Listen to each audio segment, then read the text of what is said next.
When did your love for swimming start? I started swimming when I was around 5 or 6 years old. I just joined my summer rec team. My sister had swam before me, and my parents just wanted to throw me in it because I didn't know how to swim.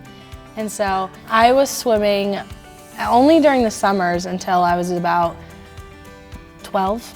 And then I finally started to do it full time, and then that's when all my setbacks kind of started happening. You go to a practice and it's unlike any other life-changing practice when it led up to moments of you finding out that you were going to be diagnosed with papillary thyroid cancer. Yes. Describe that practice and the moments leading up to that diagnosis. A few weeks prior to my diagnosis, my mom had noticed a large lump on my neck, but she thought it was just her motherly instincts kicking in. But it wasn't until she really started freaking out when we went to a swim meet that weekend, and some little girl, she's probably about 8, and she looks at me and she goes, "What's wrong with your neck?" Because kids just say whatever they randomly want to say. Sure. And my mom was like, "Okay, other people are noticing it too, it's not just me." And so she called my doctor, and I was in within a week for them to look at me. I had ultrasound one day, blood work another day, CT scan, biopsy, all in that week. And by the end of the week, on January 15th of 2015, I was diagnosed with papillary thyroid cancer. What were the emotions that you were feeling throughout that whole process? I was 12. I really didn't know what cancer was. Right. They don't really explain it to you when you're that young.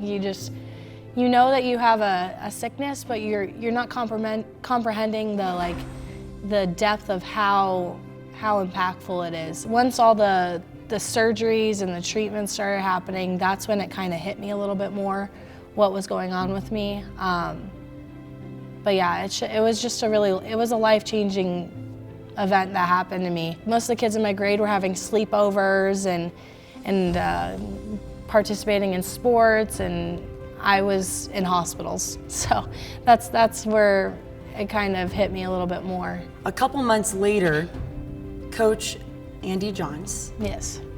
makes you an honorary member of the Northern Arizona swim team. What was that moment like? It was what made me want to pursue college swimming, is him accepting me.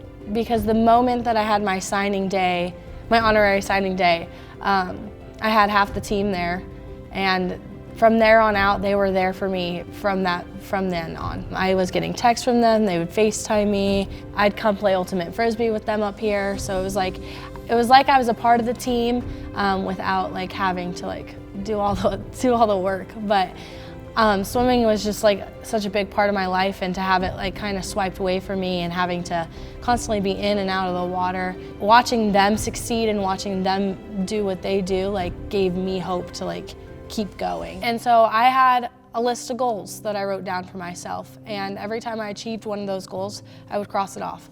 And at the top of my goals list was swim for NAU, break my high school record, and be state champion at my high school. Over several years after I was diagnosed, I had 3 surgeries and 3 radioactive iodine treatments. And so with every surgery, I would be out for about 3 months of swimming before I could actually even get in the water. And because it was my neck, it would take me a long time to learn how to rotate it again, so the breathing was hard. It wasn't until my 3rd surgery that I really kind of lost a little bit of hope in my goals. It was an 8-hour-long surgery. That was the longest surgery I've ever had. It was a complete neck dissection into my chest and into my sternum. They completely opened everything up, and in that moment I lost all feeling in my left arm because they cut a nerve. After that, I was like, I'm not gonna let that stop me. I'm gonna learn. I said, I'm gonna learn. I can't feel it, but that doesn't mean that I can't continue to do what I love. And so the moment that I was able to get in the water, I was using paddles and trying to learn how to feel the water again. I was sculling. I was just learning how to completely move my arm in the motions that my brain had remembered. Can you still not feel your arm? No. No. No, I can't feel I never got the feeling back. They said it was a possibility, but I still don't have the feeling. How did you learn? How many months did it take until you finally I was took like able- a year to recover from that surgery. That was my longest recovery. My mom actually has a video of me where I learned how to do butterfly again for the first time, and I was like crying of enjoyment. I was like, I got my arm over my head. Like it was like, I still can't like do things, it's hard for me to like lift some weights and stuff like that because it's like, it's a dead arm. That was basically it. And so I said, I'm gonna get those goals. I'm gonna continue, and going into my senior year of high school, I broke the school record at the very first meet that I went to. I then finished the season as state champion, and Andy offered me a scholarship. Describe the feelings that you had when Coach Johns offered you a scholarship.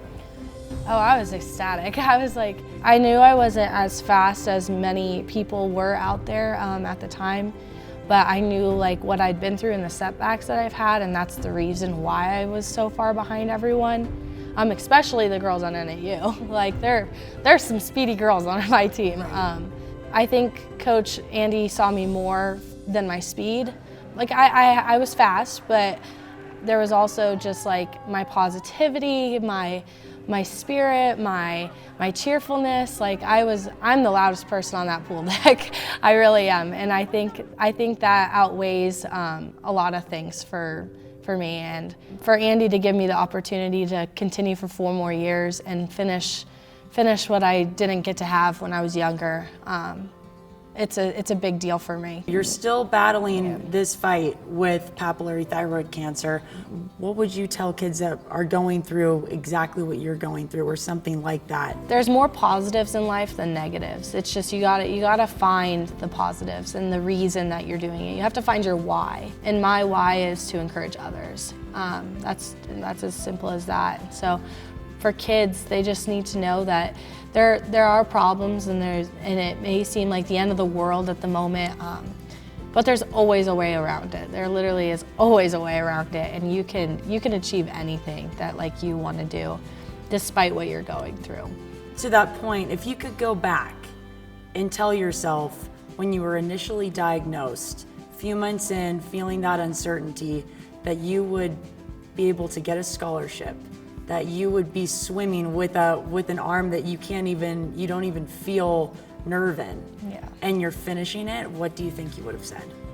I don't think I would have believed myself. I really don't. I don't think, I'd be like, you're lying. Being a part of this team has helped me grow and helped me battle this disease as it is, because I've been able to stay super healthy because Andy pushes me so hard.